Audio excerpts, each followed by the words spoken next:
شاعر نے کیا خوب کہا ہے کہ آگاہ اپنی موت سے کوئی بشر نہیں، آگاہ اپنی موت سے کوئی بشر نہیں، ارے سامان 100 برس کا ہے پل کی خبر نہیں، سامان 100 برس کا ہے پل کی خبر نہیں۔ او مسلمانوں، موت سے کس کو رستگاری ہے، موت سے کس کو رستگاری ہے، ارے آج وہ کل ہماری باری ہے، آج وہ کل ہماری باری ہے۔ کوئی گل باقی رہے گا نہ چمن رہ جائے گا، کوئی گل باقی رہے گا نہ چمن رہ جائے گا، ارے پر رسول اللہ کا دین حسن رہ جائے گا، پر رسول اللہ کا دین حسن رہ جائے گا۔ ارے اطلسوں کا مخاب کے پوشاک پہ نازا نہ ہو، اطلسوں کا مخاب کے پوشاک پہ نازا نہ ہو۔ وہ مسلمانوں، اس تنے بے جان پر خاکی کفن رہ جائے گا، اس تنے بے جان پر خاکی کفن رہ جائے گا۔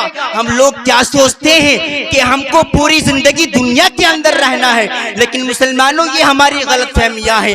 آج ہم لوگ دیکھ رہے ہیں کہ فلسطین اور غزہ کے اندر مسلمان لوگ جو ہے وہ مسجدوں کی خاطر، ارے مسجد اقصی کی خاطر ان لوگوں نے ارے اپنے چھوٹے چھوٹے بچوں کی قربانیاں پیش کر دی ہیں۔ وہ مسلمانوں، ہم لوگ جو ہے اسرائیل کا بائیکاٹ کرنے کے لیے تیار نہیں ہے۔ کب کریں گے ہم بائیکاٹ؟ ہم اسرائیل کی چیزیں استعمال کر رہے ہیں، ہم اسرائیل کا پانی پی رہے ہیں۔ وہ مسلمان میں بھی جو ہے اسرائیل کا پانی پیا یا پیپسی پی تو گویا سمجھ لیجئے کہ وہاں پر جو مسلمان شہید ہو رہے ہیں ان لوگوں نے ان کا سمجھ لیجئے کہ ان لوگوں نے ان کا خون پیا۔ تو آپ فیصلہ کر لیجئے کہ ہم کو اسرائیل کی چیزیں استعمال کرنی ہے یا چھوڑنی ہے۔ انشاءاللہ عہد کریں گے کہ ہم جو ہے اسرائیل کا بالخصوص بائیکاٹ کریں گے۔ آئی فون چلاتے ہیں، کس کی کمپنی ہے؟ کسی دنیا یعنی ہندوستان کی کمپنی نہیں ہے بلکہ اسرائیل کی کمپنی ہے۔ اگر مسلمانوں ہم نے ایک ہی چیز پر فیصلہ کر لیا کہ ہم نے جو ہے آئی فون کا بائیکاٹ کرنا ہے تو مسلمانوں گویا سمجھ لیجئے کہ اسرائیل برباد ہو، اسرائیل برباد ہو چکا ہے۔ تو حضرات محترم، ہم کو بالخصوص اس چیز پر دھیان دینا چاہیے۔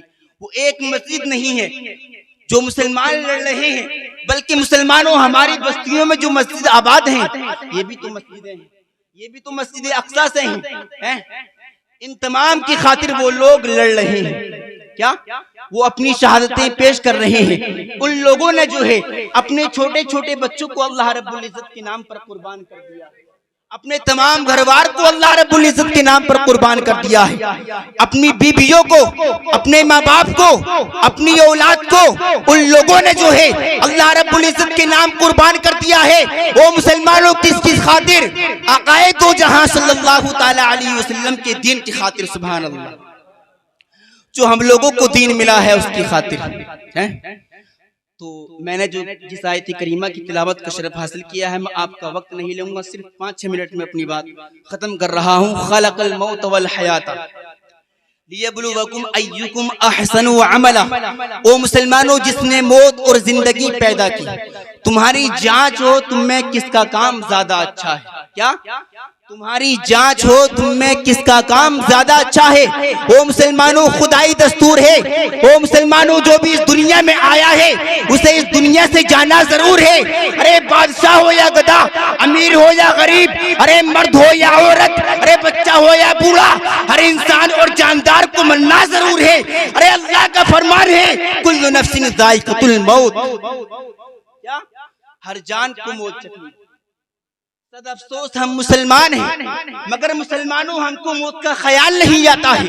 وہ مسلمانوں، ہمیں جو ہے اس دنیا سے جانا ضرور ہے، کیا اس دنیا سے جانا ضرور ہے، لیکن ہم لوگ نمازوں کو چھوڑے بیٹھے ہیں، ہم لوگ قرآن پاک کی تعلیم سے دور ہو چکے ہیں، ہم لوگ جو ہے یعنی اللہ رب العزت نے ہم لوگوں کو جو دین عطا کیا ہے ہم لوگوں نے اس پر عمل کرنا چھوڑ دیا ہے، قرآن پاک کی تعلیمات پر عمل کرنا چھوڑ دیا ہے۔ ہم لوگ یہ سوچتے ہیں کہ ہم اپنے بچے کو انجینئر بنائیں گے، MBBS ڈاکٹر بنائیں گے۔ وہ مسلمانوں یہ سمجھ لیجئے جب MBBS ڈاکٹر یا انجینئر اس دنیا سے جائے گا تو کوئی MBBS ڈاکٹر اس کی نماز جنازہ نہیں پڑھائے گا، بلکہ مسلمانوں اگر کوئی نماز جنازہ ارے پڑھانے والا ہے تو وہ آپ کا حافظ قرآن کام آئے گا۔ آپ کے جو امام ہیں مسجدوں کے اندر وہ مسلمانوں یہ کام آنے والے ہیں. ہم لوگ سوچتے ہیں کہ اس میں کامیابی نہیں. مسلمانوں میں خلاف نہیں ہوں, میں انجینئر کے خلاف نہیں ہوں, میں MBBS کے خلاف نہیں ہوں, بلکہ مسلمانوں ان تمام پڑھائیوں کے ساتھ ساتھ میں یعنی دنیاوی تعلیم کے ساتھ ساتھ جو ہے ہم لوگوں کو آخرت کی تعلیم بھی دلانی چاہیے. آخرت کی تعلیم بھی ضروری ہے, آخرت کی تعلیم بھی ضروری ہے. اگر میں آپ سے ایک سوال کر دوں کہ آپ جو ہے مجھ کو دعائے قنوت پڑھ کر سنا دیجیے, تو شاید ہم میں سے جو ہے ایک آدمی اگر صحیح طریقے سے سنا دے گا تو میں سمجھ جاؤں گا کہ ہماری بستی میں سب پڑھے لکھے لوگ ہیں. لیکن مشکل سے کسی کے یاد ہوگی, کیا مشکل سے کسی کے یاد ہوگی. وہ مسلمانوں قرآن پاک کے اندر کتنے پارے ہیں؟ 30. کتنے پارے؟ 30 ہیں. 30 قرآن پاک کے اندر حروف کتنے ہیں یہ کون بتائے گا؟ قرآن پاک کے اندر منزلیں کتنی ہیں یہ کون بتائے گا؟ قرآن پاک کے اندر سجدے کتنے ہیں یہ کون بتائے گا؟ یہ مسلمانوں یہ کوئی عام آدمی بتانے والا نہیں ہے, بلکہ مسلمانوں ارے جس نے 6,666 حروف کو ارے اپنے سینے کے اندر محفوظ کر لیا ہے وہ بتائے گا. سبحان اللہ. حضرات محترم, اگر کوئی بتانے والا ہے کہ قرآن پاک کے اندر کتنے زبر ہیں, ارے قرآن پاک کے اندر کتنے زیر ہیں, قرآن پاک کے اندر کتنے حروف ہیں, اگر کوئی بتائے گا تو حافظ قرآن بتائے گا. سبحان اللہ. حافظ قرآن نے یعنی اپنے سینے کے اندر وہ مسلمانوں 30 پاروں کو محفوظ کر لیا ہے. سبحان اللہ. لیکن مسلمانوں ایک ہم لوگ ہیں, اگر امام کے اندر کوئی خامی نظر آتی ہے تو مسلمانوں کہتے ہیں یار یہ امام اچھا نہیں ہے, دوسرے امام کا اہتمام کر لیجئے. وہ مسلمانوں یہ نائب رسول ہے, ہم لوگ جو ہے ارے ان کا ادب کرنا نہیں جانتے ہیں. نائب رسول کون ہوتا ہے پتہ آپ کو؟ مفتی ناظم رضا صاحب قبلہ بتائیں گے آپ کو نائب رسول کون ہوتا ہے, یعنی حضور کا نائب کون ہوتا ہے, مفتی صاحب بتائیں گے. شاعر کہتا ہے عشق سرکار میں جو لوگ جیا کرتے ہیں ان کے حق میں تو فرشتے بھی دعا کرتے ہیں, ان کے حق میں تو فرشتے بھی دعا کرتے ہیں. او مسلمانوں میرا دعویٰ ہے وہی جائیں گے جنت لوگوں ارے دل سے ماں باپ کی خدمت جو کیا کرتے ہیں, دل سے ماں باپ کی خدمت جو کیا کرتے ہیں.